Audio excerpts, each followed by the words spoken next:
Okay, let's get into this. Welcome to the deep dive. This is where you give us the source material and, well, we try to pull out the key takeaways. Exactly. We're here to guide you through the info, help you get informed, pretty quickly, but still get the important details. Right.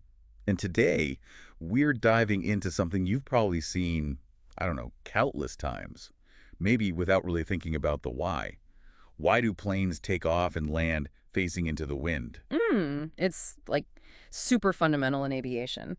And we've got a great article here from Simple Flying that really breaks down the physics and the practical side of it. So our mission really is to explore why going against the wind is standard practice. We'll pull out the main insights from the source and maybe give you that aha moment about something, well, pretty crucial for flight safety. Yeah, think of it as us figuring this out together, understanding those invisible forces.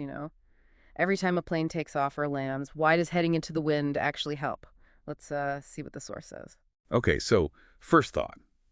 Taking off into the wind, it just feels wrong, doesn't it? Like, shouldn't you want the wind, pushing you, helping you get going faster? That's a totally logical first thought. It does seem backwards. But what the source explains is that going against the wind actually cuts down the speed the plane needs over the ground to lift off.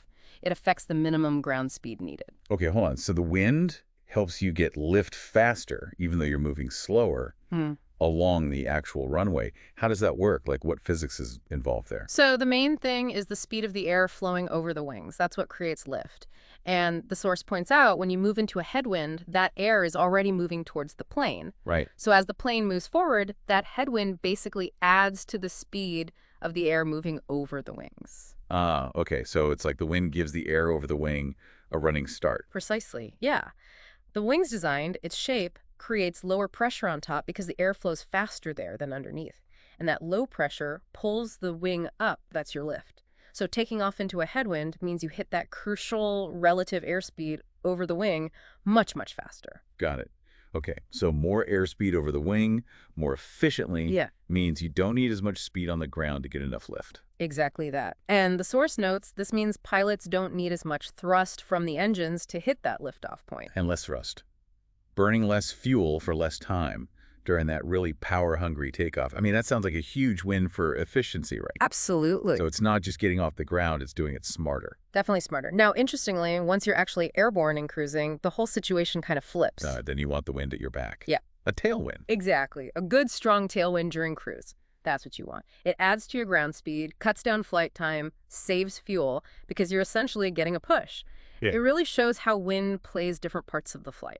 And the source mentioned airports actually plan for this, right? When they build runways. Oh, yeah, they do. The airports look at years of wind data. They call them climatology reports to figure out the best direction for their runways. The goal is to line them up with the most common wind directions. So planes can take off and land into headwinds most of the time. That's the idea. Maximize those good wind conditions for, the vast majority of takeoffs and landings. They're setting themselves up for success using history.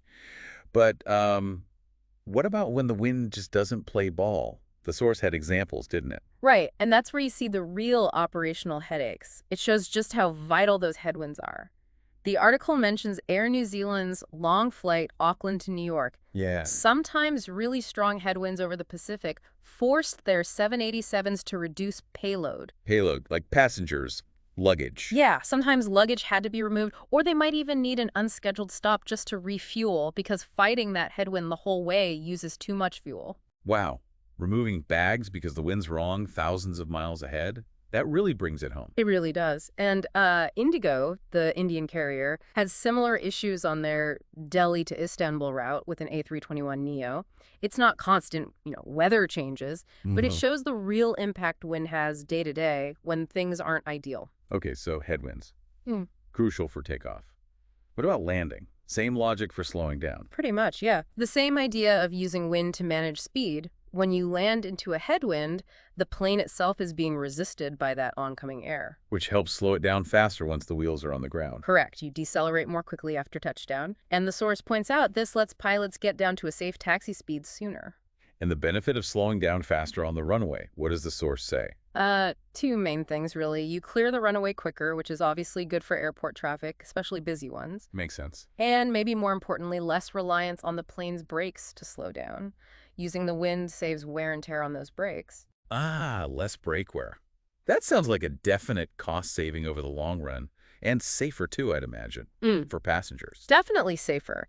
Because your landing speed relative to the ground is lower, with that headwind helping slow you, you touch down at a lower ground speed. Slower speed on the runway means a more controlled, manageable stop. So, headwinds good for takeoff, good for landing, tailwinds good for cruise, but the source is clear. Not all wind is helpful. Which brings up a good point. What wind isn't helpful? What can actually be, well, dangerous? The article specifically calls out crosswinds. Right, crosswinds. Yeah. Wind blowing across the runway perpendicular to it. They don't give you that helpful head-on resistance for lift or slowing down. Instead, they just push the plane sideways. That sounds tricky, especially when you need to stay lined up on a, relatively narrow strip of pavement. It is very tricky.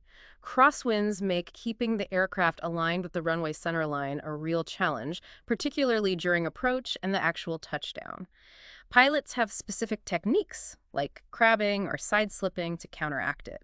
It can look pretty dramatic if you're watching from the terminal. Huh. So yeah, while wind from the front or back is often useful, wind from the side, that's a whole different ballgame pilots have to manage very actively. Understanding this really gives you a new appreciation for what pilots do up there. It's not just steering, is it? They're constantly, interacting with the atmosphere. That is exactly what's so interesting. Seeing why they fly into the wind shows this constant negotiation. They're using the wind when they can for lift, for speed, for slowing down, or they're actively fighting its negative effects, like a crosswind or unexpected headwinds affecting fuel. It's way more complex than just pointing the plane where you want to go. It's about using the wind itself or dealing with it.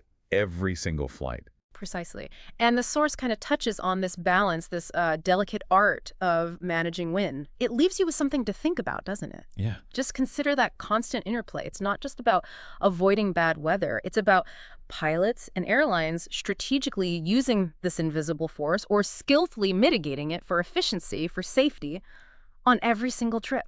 Adds a whole layer to just looking out the window, doesn't it?